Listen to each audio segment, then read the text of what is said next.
आप इस पहले लाइन को ठीक से पढ़ेंगे तो ये कह रहा है 13वीं शताब्दी में इस्लाम, ब्राह्मणवादी, हिंदू, सूफी मत और भक्ति की विभिन्न धाराओं ने और नाथ पंथियों, सिद्धों और जोगियों ने परस्पर एक दूसरे को प्रभावित किया। एनसीईआरटी में क्लास 7 की एनसीईआरटी चैप्टर 6 पेज नंबर 71 में यहां देखिए क्या कह रहा है। ये देखिए कि जब इस्लाम, ब्राह्मणवादी, हिंदू धर्म, सूफी मत, भक्ति की विभिन्न धाराओं ने और नाथ पंथियों, सिद्धों और जोगियों ने परस्पर एक दूसरे को प्रभावित किया, ये स्टेटमेंट क्या हो जाएगा? तो ये स्टेटमेंट ट्रू हो जाएगा।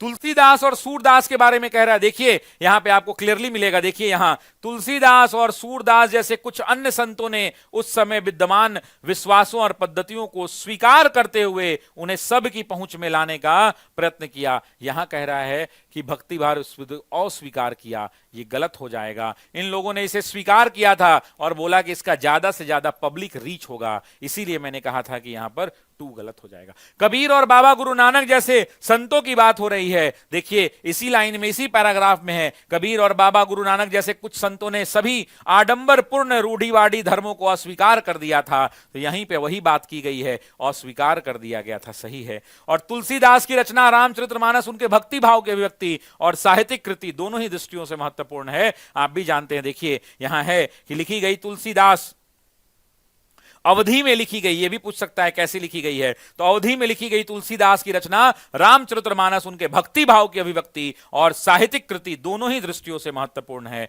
और यही बात यहां पर है। तो आंसर क्या हो जाएगा? सी विकल्प हो जाएगा। मैं आपको अलर्ट करना चाहता हूं कि चुपचाप एनसीईआरटी पढ़िए। हाई पुरानका स्टाइल वाला क्वेश्चन नहीं आएगा कि रामचरितमानस, अब एनसीईआरटी से आएगा। और ऑफिसर्स एकेडमी ने दरोगा में यह तय किया है कि दरोगा के बहाने पूरी एनसीईआरटी को समेट देना है, चाहे वो ऑफलाइन टेस्ट सीरीज हो, चाहे वो ऑफलाइन बैच हो हमारा, चाहे वो ऑनलाइन बैचेस हो या यूट्यूब की क्लास हो, सभी जगह बात सिर्फ एक चीज की होगी और वो होगी चुपचाप एनसीईआरटी छाप।